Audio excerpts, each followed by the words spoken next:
Murder in the morning from the Hidden Killers podcast. Well, it's a story that's not going to go away anytime soon. The Gilgo Beach serial killer, allegations against Rex Heuermann. New potential developments emerging in this case in the small town of Rock Hill, South Carolina. Yes, that's not near Long Island, now is it? No, it's not. I want this story to go away, Tony. No, I don't, because I think we're going to find a lot of dead people, and we're going to find a lot of explanations, and a lot of families are going to get as close as you can get to closure when you discover who may have murdered your loved ones. And I think we're going to find bodies everywhere. Yeah. South Carolina, Las Vegas, more in Long Island. This is very interesting with this case in South Carolina, because he has property there, or his brother. We'll get to that. Aaliyah Bell Hall, an 18-year-old, vanished mysteriously in Rock Hill in November 25th of 2014. Significantly, Rock Hill is situated 20 miles from an undeveloped 18-acre plot of land that Heuermann reportedly purchased.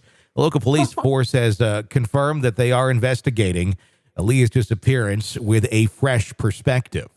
The reopening of this case has sparked a glimmer of hope for Aaliyah's family, who for years have grappled with the unbearable unknown surrounding her abrupt disappearance. They're now urging authorities to search Heuermann's property for potential evidence that could solve the long-standing mystery. They need to take ground-penetrating radar and go over that property, because... Yeah, this guy was burying people. So, I mean, there could be bodies anywhere at this point. But this guy's got, and I said this yesterday, he's got huge tentacles. He has been, like you said, Vegas. Now we're questioning what's this 18-acre plot of land for. I'm wondering how many he's killed in Vegas, because talk about a place where you can very easily find a woman of the night, or whatever you want to say.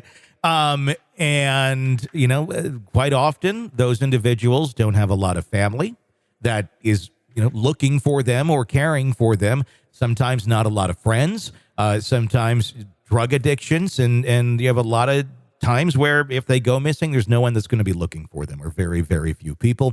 And then you also have to add the, it's true, it's not fair, but the police in general, you know, you're kind of bottom of the priority list if you're a sex worker versus the little girl who went missing down the road, or somebody's wife who went missing. It just doesn't quite get prioritized the same sort of way. I'm not saying it's right, but I'm saying it is a fact. It just is what it is. Recounting the painful journey her family has undergone, Aaliyah's aunt, LaRoya Hall, shared with media outlets. There have been numerous false leads in the past, but nothing concrete. She expressed hope that this fresh direction could bring them closer to the truth. People saw a dark truck close to where she vanished. She shared, hinting at a potential link with Heuermann, who is known to have a very similar vehicle, which they found on the property. Rex Heuermann currently faces charges for 3 murders related to the Gilgo Beach case, with the prospect of a 4th charge looming. And let's not forget there's 6 other bodies over there that we still quite haven't connected to everything yet. Heuermann's alleged victims were sex workers, although Aaliyah's relatives deny her involvement in sex work. They confessed hearing rumors of her disappearance, that she had taken desperate measures to survive. Well, you may not want to accept that she was involved in sex work, but if you're hearing people use terms like she had taken desperate measures to survive, it usually means sex work. Most often it does. Absolutely. I went to college with somebody that basically sold her body to pay for her tuition.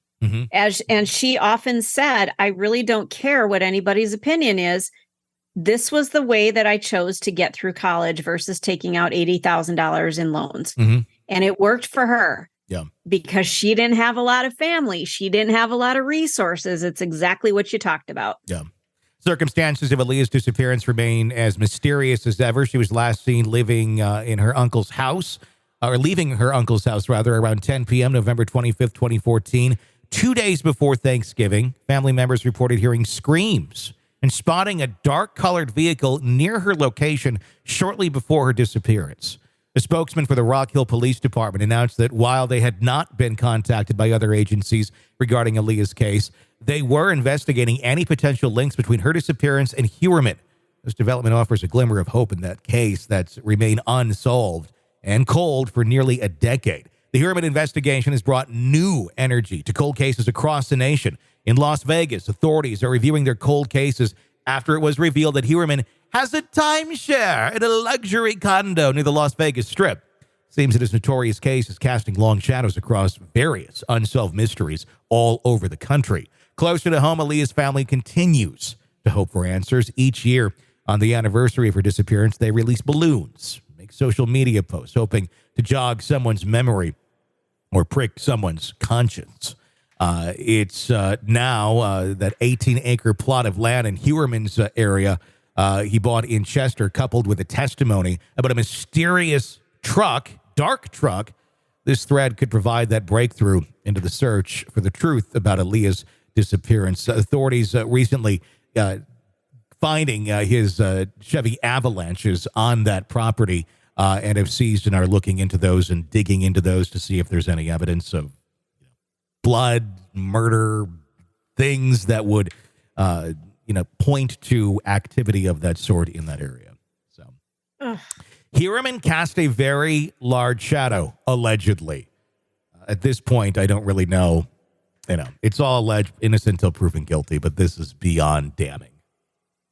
Well, there's so many things that are beyond damning, and we've talked about it. His search history is it's not just obscure, weird things. It's very specific, horrifying things. And just people's interactions with him have been like, whoa, this guy, something's weird.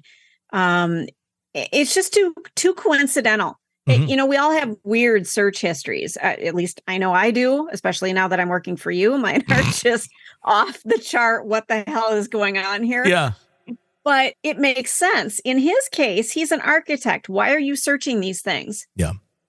It's why is anyone searching? There's no one that should be searching for those things. There's no one that should be making those things. But we live in a world where that stuff unfortunately exists, and there's a very large market for it. Yeah. And they're all underneath our noses half the time. It's disturbing.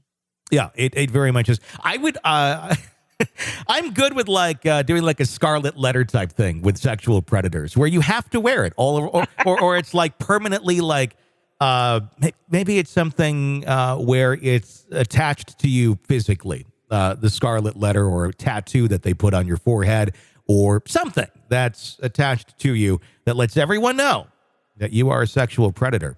Or maybe something where it's a GPS device. Then if you have the app on your phone that searches for sexual predators, it dings you saying you're near a sexual predator in the Walmart. And then you're like... How about an Apple tag? Yeah, implanted in their body.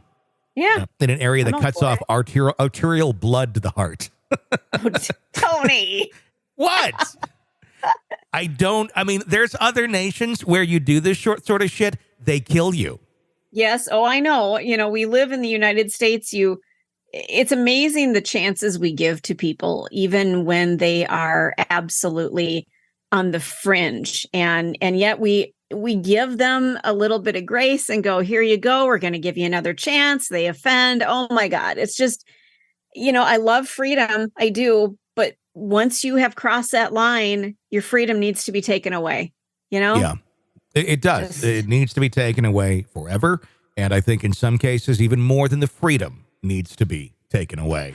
You're locked into the Hidden Killers podcast. Want more? Start binging on all of our true crime podcasts right now through Apple Podcasts and get an ad-free experience when you sign up to be a True Crime Today Premium Plus member exclusively on Apple Podcasts. More of the Hidden Killers podcast dropping soon. Press subscribe now. This is an examination of the hidden human condition This is the Hidden Killers podcast with Tony Bruschi.